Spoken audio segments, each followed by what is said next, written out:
সেই পাকিস্তানি সরকার Azad Kashmir affairs Twitter হ্যান্ডেলকে ব্যবহার করে ভারতের জম্মু কাশ্মীরের বিরুদ্ধে ন্যারেটিভ ছড়াচ্ছে। কেন? সুপ্রিম কোর্ট এই 370কে স্থায়ী বৈশিষ্ট্য বলে ঘোষণা করার পর কিন্তু এই 370 ধারা রয়ে গিয়েছিল। ঠিক সেই সময় দাঁড়িয়ে কাশ্মীরের আর পৃথক পতাকা ওড়ানোরও কোনো দরকার ছিল না।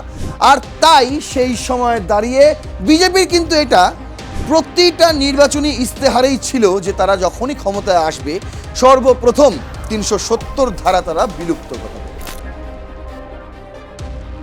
শীতকালের 6 থেকে 8 মাস ঠিক সেই জায়গায় এমন একটি টানেল যেখান দিয়ে আপনি যাবেন কিন্তু ঠান্ডা অনুভবও হবে না, এমন জিনিস বানিয়ে ফেলেছে ভারত। এখন পুলিশ প্রশাসন পার্সোনাল দেখলে কাশ্মীরের বাসিন্দারা ঢিল ছোড়েন না, স্যালুট জানান। 370 ধারা অবসানের পর নাকি জম্মু কাশ্মীরের সাধারণ মানুষের জীবন আরো কঠিন থেকে কঠিনতম হয়ে দাঁড়িয়েছে। আগে আমি বলছি না এই কথা এখন আজাদ কাশ্মীর অ্যাফেয়ার্স এই টুইটার হ্যান্ডেল থেকে প্রতিদিন টুইট করা হচ্ছে। এই টুইটার হ্যান্ডেল কারা ব্যবহার করে? পাকিস্তানি সরকার।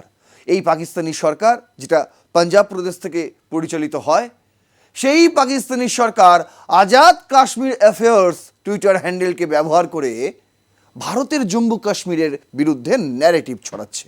কেন? তার কারণ পিওকেতে যা যা হচ্ছে তার প্রতিবাদে সুর চড়িয়েছে ভারত। সেই কারণে আর সেই জন্যই আজ তাদের একের পর এক টুইটের সেই প্রশ্নের জবাব খুঁজব এই এপিসোডে। সত্যিই কি 370 ধারা অবসানের পর ভারতের যে জম্মু কাশ্মীরের অংশ এবং লে লাদাখ সেই সমস্ত এলাকার বাসিন্দাদের জীবন আরো দুঃসহ হয়েছে? তাহলে চলুন বেশি কথা না বাড়িয়ে শুরু করছি রণক্ষেত্র। আপনাদের সঙ্গে রয়েছে আমি নারায়ণ। আজ আমাদের হেডলাইন যে Jammu and Kashmir after article 370 abrogation. 370 অবসানের পর জম্মু কাশ্মীরের এই মুহূর্তের অবস্থান ঠিক কি? দেখুন, 370 ধারা কেন অবসান হলো এটা জানতে গেলে আপনাকে অবশ্যই জানতে হবে যে 370 ধারা ঠিক কোথা থেকে উঠে এলো। শুরু থেকেই কিন্তু এই 370 ধারা একটি ব্রিজ ছিল বলতে পারেন, এবং সেই ব্রিজটি সে একদিন উঠে যাওয়ার কথা ছিল যেদিন ব্রিজের নিচে যে খাদ সেই খাদটা ভরাট হয়ে যাবে। বোঝা গেল না? আরও পরিষ্কারভাবে আপনাদের সামনে আমি তুলে ধরছি, পুরো বিষয়টা খোলসা হয়ে যাবে, শেষ পর্যন্ত দেখতে থাকুন। সুপ্রিম কোর্ট অবজারভার ভারতীয় সাইট তারা অ্যানালিসিসে একটি আর্টিকেল করেছিল এই 31 জুলাই 2023-এ, যেখানে তারা লিখেছিল article 370 of the constitution A time line. যে 370 ধারা 2023-এই তো একদম অবসান হয়েছিল, মানে সুপ্রিম কোর্টের শিলমোহর পড়েছিল। তার আগে 2019-এর 5ই আগস্ট এটা পার্লামেন্টে রদ করা হয়। তার আগে এই ধারা কিন্তু সেটাকে চ্যালেঞ্জ জানিয়ে বারবার মামলা করা হয় এবং সুপ্রিম কোর্ট সেই শুনানিতেও কিন্তু 370 রদের পক্ষেই সওয়াল করেছিল, নির্দেশ দিয়েছিল। সেটা পরের কথা। কিন্তু আগের কথা যেটা হলো যে 370 ধারা কেন লাগু করতে হয়েছিল, কি কারণে 370 ধারার উৎপত্তি হয়েছিল, আর 370 ধারা ঠিক কতদিন থাকতো, সেই প্রশ্নটারও উত্তর আজকের এই এপিসোডে আপনারা পেয়ে যাবেন। প্রথমত বলা হচ্ছে 26শে অক্টোবর 1947, সেই দিনটায়, যেই দিনটা মহারাজা হরি সিং সেই সময় জম্মু কাশ্মীরের রাজা ছিলেন, তিনি ইনস্ট্রুমেন্ট অফ অ্যাক্সেশনে স্বাক্ষর করে ভারতে যোগ দেন।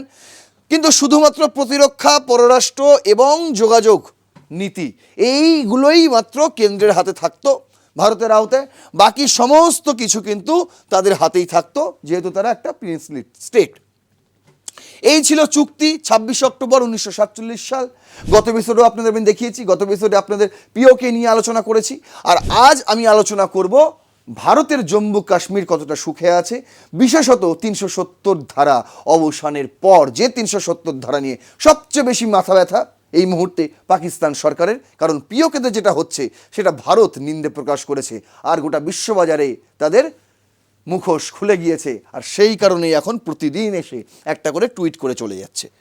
বলছে 1950 সালের 26শে জানুয়ারি যেদিন ভারতীয় সংবিধান কার্যকর হয়, ঠিক সেই সময়ে আর্টিকেলে 370 অন্তর্ভুক্ত হয়ে জম্মু কাশ্মীরকে বিশেষ মর্যাদা দেওয়া হয়। আমি যেমনটা বললাম, শুরু থেকেই 370 ছিল একটা ব্রিজ, আর এই ব্রিজটা ঠিক ততদিন থাকার কথা ছিল, এখানেও উল্লেখ রয়েছে, যতদিন ওই ব্রিজের নিচে যে খাদটা রয়েছে সেই খাদটা যতদিন না ভরাট হয়ে যায়।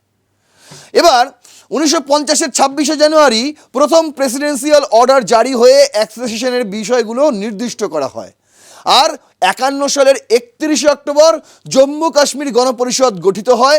শেখ আবদুল্লাহর নেতৃত্বে সংবিধান তৈরির কাজ শুরু হয়। 52তে দিল্লি চুক্তি হয়, রেসিডুয়ারি পাওয়ার রাজ্যের হাতে রাখা হয়, মৌলিক অধিকার ইত্যাদি বেশ কিছু বিষয় কেন্দ্রের আওতায় আনা হয়, গণপরিষদ তৈরি হয়। সবচেয়ে বড় কথা হলো জম্মু কাশ্মীর গণপরিষদ গঠিত হয়ে গেল। আচ্ছা, 54 সালের 14ই মে প্রেসিডেন্সিয়াল অর্ডার দিয়ে দিল্লি চুক্তি বাস্তবায়ন করা হয়।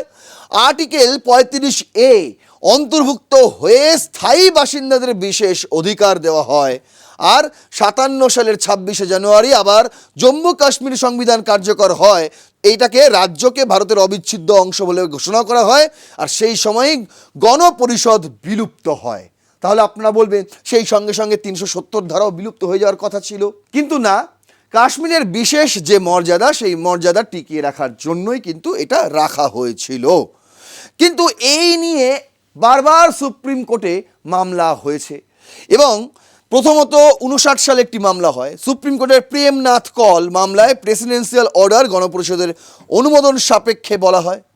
আবার 62 সালে পুরানলাল লখনপাল মামলায় সুপ্রিম কোর্ট মডিফিকেশনকে ব্যাপক অর্থে ব্যাখ্যা করে প্রেসিডেন্টের ক্ষমতা বৃদ্ধি করা হয়।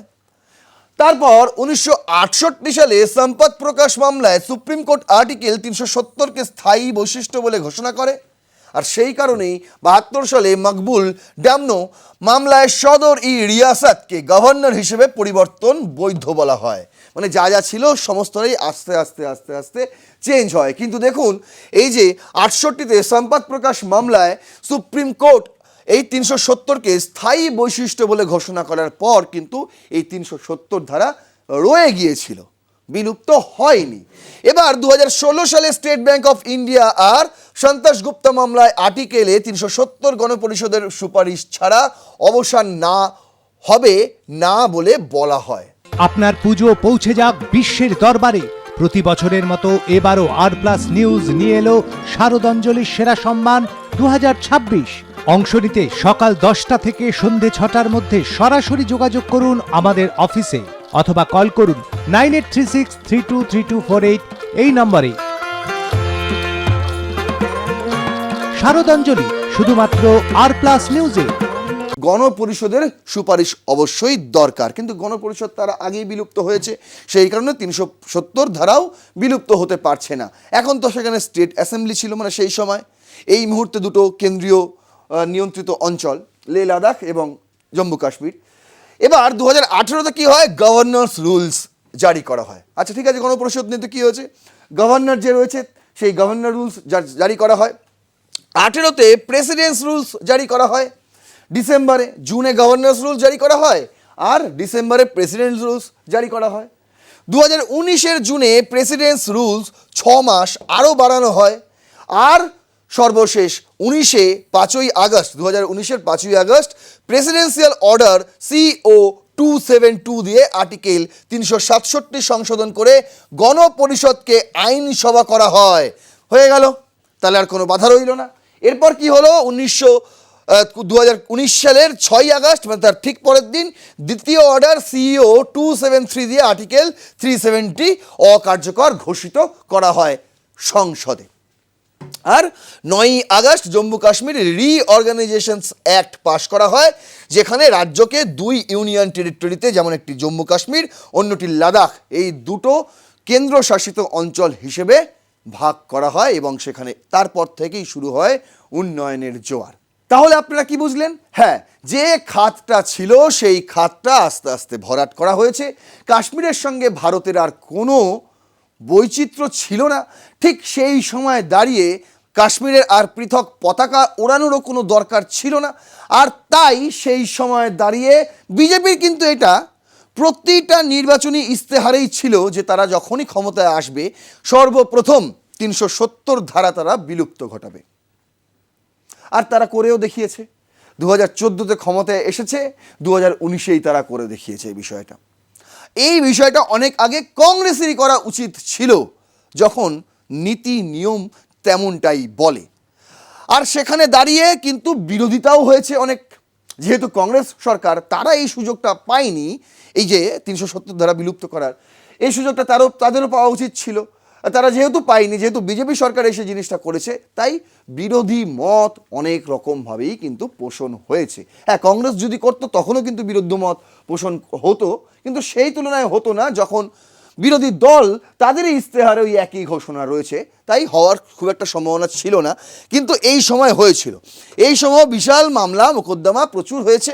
কিন্তু দ্য ইন্ডিয়ান এক্সপ্রেস করছে AC upholds Article 370 abrogation। তাহলে মানে সুপ্রিম কোর্ট কিন্তু এই যে বিলুপ্ত হওয়া ৩৭০ ধারা, সেটা কিন্তু চেঞ্জ করেনি, সেই আদেশই বহাল রেখেছিল।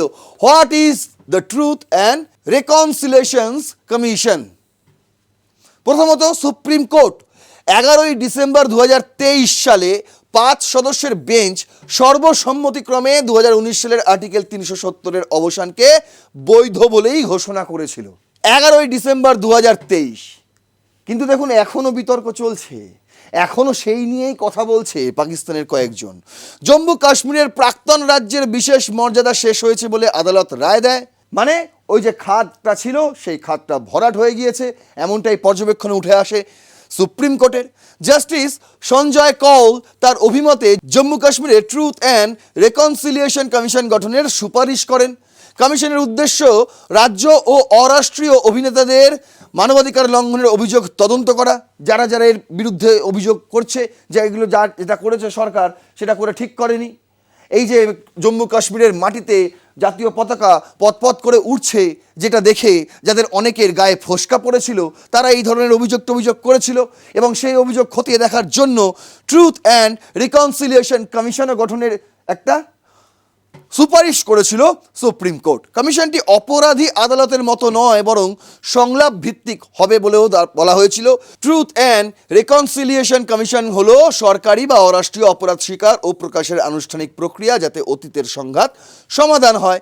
দক্ষিণ আফ্রিকাতেও হয়েছিল 1996 সালে নেলসন ম্যান্ডেলা ও ডেসমন্ড টুটুর নেতৃত্বে অ্যাপার্থাইডের পর এমন কমিশন গঠিত হয়েছিল। কমিশনের মাধ্যমে অতীতের ভুল স্বীকার করে ভবিষ্যতে শান্তি ও পুনর্মিলনের পথ প্রশস্ত হয়। এই প্রক্রিয়াও কিন্তু চলেছে। এবার আপনাদের আমি দেখাবো যারা বলছে যে ৩৭০ ধারা অবসান ঘটিয়ে, বিলুপ্তি ঘটিয়ে জম্মু কাশ্মীরের বাসিন্দাদের খাদের কিনারায় নাকি ফেলে দিয়েছে ভারত সরকার, সেই অভিযোগ কতটা সত্যি। দেখুন, প্রথমত আপনাদের দেখাচ্ছি অস্ট্রেলিয়ান ইনস্টিটিউট অফ ইন্টারন্যাশনাল অ্যাফেয়ার্সের একটি অ্যানালিসিস আর্টিকেল, যেটা 2025-এর 11ই আগস্ট করেছিল, যেখানে তাদের হেডলাইন ছিল Jammu Kashmir 6 years after revocation of article 370। এই মুহূর্তে আপনি দাঁড়িয়ে আছেন, প্রায় এটা 7 বছর হয়ে গেল। তাহলে আমি 6 বছরের তুলনাতেই এই আর্টিকেলে যেটা লেখা আছে সেটাই আপনাদের দেখাচ্ছি, কি পরিবর্তন হয়েছে। আরও একটা আমি দেখাবো, সেটা এর পরে আসছি, এটা আগে এটা আপনাদের দেখাচ্ছি। বলছে আর্টিকেল ৩৭০ অবসানের 6 বছর পর জম্মু কাশ্মীরে অবকাঠামো যেমন চেনা ব্রিজ, জজিলা টানেল, ট্যুরিজম সমস্তটাই এবং অর্থনৈতিক প্রবৃদ্ধি সেই সমস্তটাই বেড়েছে। এই দেখুন চেনা ব্রিজ, এই মুহূর্তে পৃথিবীর সবচেয়ে বড় ঝুলন্ত রেল ব্রিজ। পাকিস্তান করার সাহস পাবে এই ব্রিজ? পাহাড় কেটে এই ধরনের ব্রিজ তৈরি করতে পারবে পাকিস্তান ওদের জম্মু কাশ্মীরে, গিলগিট বাল্টিস্তানে পারবে করতে? কি রে, তোর বেশ র্যাশ হয়েছে দেখছি। হ্যাঁ রে, কি করবো বলতো, র্যাশগুলো কিছুতেই কমছে না। অনেক কিছু ইউজ করলাম তবুও কমছে না। তুই এম্বার গৌরীদেবী হসপিটালসে দেখাতে পারিস, ওখানে ভালো এক্সপিরিয়েন্স ডার্মাটোলজিস্ট আছে। গৌরী দেবী হসপিটাল, রাজবাঁধ, দুর্গাপুর। যোগাযোগ 8001003333, 8001113333। জজিলা টানেল দেখুন, অটল টানেল তো অনেক শুনেছেন হিমাচলে। জম্মু কাশ্মীরের এই জজিলা টানেল, যেটা এই মুহূর্তে গোটা বিশ্ববাসীকে তাক লাগিয়ে দিয়েছে ভারত কি তৈরি করে ফেলেছে মশাই। ভূস্বর্গের মতন জায়গায় যেখানে বরফ পড়ে শীতকালের 6 থেকে 8 মাস, ঠিক সেই জায়গায় এমন একটি টানেল যেখান দিয়ে আপনি যাবেন কিন্তু ঠান্ডা অনুভবও হবে না, এমন জিনিস বানিয়ে ফেলেছে ভারত। কোথায়? জম্মু কাশ্মীরে। আর ট্যুরিজম, যেটা 2024 সালে 2,35,00,000 পর্যটক এসেছিল জম্মু কাশ্মীরে, সেটা আগে কত আসতো? অনেক কম। আর এই মুহূর্তে অর্থনৈতিক প্রবৃদ্ধিও বেড়েছে, যেহেতু পর্যটকের সংখ্যা বেড়েছে তাই অর্থনীতিও বেড়েছে, গভর্নেন্সের স্বচ্ছতা বেড়েছে, দুর্নীতি কমেছে, ই গভর্নেন্স ও welfare scheme, Ayushman Bharat, PM Kisan, এই সমস্ত কিছু বাস্তবায়িত হয়েছে। আরে কোনো ভারতীয় মিডিয়া বলছে না, এটা Australian institute of international affairs, তারা এই বিষয়গুলোকে নিয়ে আলোচনা করছে। পাকিস্তানের ওই তাদেরকে বলবো আসিম মুনির শেহবাজ শরীফের যারা পোষা রয়েছেন, তারা এই সমস্ত রিসার্চ পেপারগুলো একটু পড়াশোনা করুন, তাহলে জানতে পারবেন অন্তত জম্মু কাশ্মীরে তো ঢোকার সাহস আপনাদের হবে না, ঢুকতে পারবেন না কোনো দিনও। তাই এই সমস্ত ইন্টারন্যাশনাল আর্টিকেলগুলো একটু পড়ুন, ভারতের জম্মু কাশ্মীর সম্বন্ধে আপনাদের জ্ঞান সঞ্চার হবে। বলছে নিরাপত্তা উন্নত হয়েছে, মৃত্যুর সংখ্যাও কমেছে। আগে যেমন হতো, ইট পাটকেল ছোড়া হতো কেন্দ্রীয় বাহিনীকে দেখলে, এখন সেটাও বন্ধ হয়ে গেছে, বরং সেখানকার স্থানীয় বাসিন্দারা এতটাই সহযোগী হয়ে উঠেছে। এত পর্যটক যদি যায় তারা তো এমনি প্রশাসনের সঙ্গে কাজ করবে মশাই। এখন পুলিশ প্রশাসন পার্সোনাল দেখলে কাশ্মীরের বাসিন্দারা ঢিল ছোড়েন না, স্যালুট জানান। আচ্ছা, নির্বাচনে উচ্চ ভোটার্স টার্ন আউট দেখা যায়, সাধারণ মানুষ সারা দিন ধরে লাইনে দাঁড়িয়ে ভোট দেয়, এই পিওকের মতন নয় যেখানে ভোটের লাইনই নেই, অথচ বিক্ষোভ যেখানে দেখানো হচ্ছে সেখানে সাধারণ মানুষ গিয়ে অংশ নিচ্ছে আর পুলিশ এসে সেখানেই গুলি চালাচ্ছে। আর এখানে আমাদের ভারতীয় জম্মু কাশ্মীরে সন্ধ্যে 7টা 8টা পর্যন্ত লাইন দিয়ে মানুষ ভোট দেন, 96 থেকে 99% পর্যন্ত ভোটের টার্ন আউট হয়। চ্যালেঞ্জ থাকলেও সামগ্রিকভাবে অঞ্চলটি ভারতের উন্নয়নের মূলধারায় যুক্ত রয়েছে। চ্যালেঞ্জ শুধুই একটাই, পাকিস্তান। চ্যালেঞ্জ শুধুই একটাই, এই কখন কাকে ঢুকিয়ে দেয় জঙ্গি ফঙ্গি, বুঝতে পারছেন? অসম থেকে গ্রেপ্তার হচ্ছে সাজ্জাদ ভাট্টির লোকজন, বর্ধমান থেকে গ্রেপ্তার হচ্ছে জৈশ মোহাম্মদের লোকজন, আর পিওকে পাক অধিকৃত কাশ্মীর হোক বা আমাদের জম্মু কাশ্মীর হোক, এই সব জায়গায় পাকিস্তান জঙ্গিদের ছেড়ে রেখে দেবে, এতে আর অবাক হওয়ার কি রয়েছে মশাই। 2026 ইউনিয়ন বাজেটে জম্মু কাশ্মীরের জন্য অতিরিক্ত 2,000 কোটি টাকা বরাদ্দ করা হয়েছে, আর পাক অধিকৃত কাশ্মীরের বাজেট ক্রমশ কমছে। মোট বরাদ্দ 43,290 কোটি টাকা, যা পূর্ববর্তী বছরের সবচেয়ে বেশি। এর আগে জম্মু কাশ্মীরের জন্য কোনো কেন্দ্র সরকার এতটা বরাদ্দ করেনি। আর কি বলছে, a divergent tale of two Kashmirs, why Jammu Kashmir soared while POJK stalls. কেন জম্মু কাশ্মীর, ভারতের জম্মু কাশ্মীর এগিয়ে চলেছে, আর কিভাবে পাকিস্তানের পাক অধিকৃত জম্মু কাশ্মীর ক্রমশ পেছনের দিকে এগিয়ে চলেছে। জম্মু কাশ্মীর ভারতীয় অংশ অবকাঠামোতে চেনা bridge, Zojila tunnel, tourism, start up, গণতান্ত্রিক নির্বাচনে অগ্রগতি দেখাচ্ছে। আর অন্যদিকে পাক অধিকৃত কাশ্মীর অংশে রাজনৈতিক দমন, অবকাঠামোগত স্থবিরতা, সম্পদ শোষণ, বেকারত্ব বাড়ছে, পুলিশের গুলিতে সাধারণ মানুষের প্রাণ যাচ্ছে। জম্মু কাশ্মীরের শিক্ষা বা স্বাস্থ্য, কৃষিতে উন্নতি, পিওজেকেতে নির্যাতন আর অর্থনৈতিক স্থবিরতা। দুই অঞ্চলের তুলনায় ভারতীয় অংশের গণতান্ত্রিক ও উন্নয়নমূলক মডেল কিন্তু সফল। আর এই জন্যই, এই কারণে এই মুহূর্তে পাক অধিকৃত কাশ্মীরের জনগণ ভারতের অন্তর্ভুক্তি হতে চাইছে। তার কারণটা শুধুমাত্র এটাই। তাই যতই আপনারা নিন্দে করুন না কেন যে 370 ধারা তুলে দিয়ে তোমরা কাশ্মীরকে পৃথক করে দিয়েছো, আজ্ঞে না মশাই, যে ফারাকটা আমাদের ছিল সেটাও আজ ভরাট হয়ে গেছে। 370 ধারা বিলুপ্তির পরেই সেটা সম্ভব হয়েছে। আশা করি বোঝাতে পারলাম।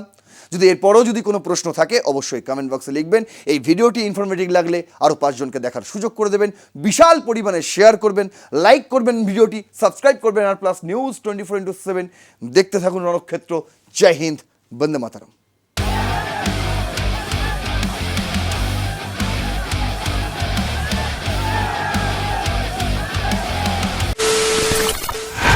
খবরের নামে প্রতিদিন সন্ধে আপনার ড্রয়িং রুমে কি শুধুই চিৎকার চেঁচামেচি খেয়ে আসে?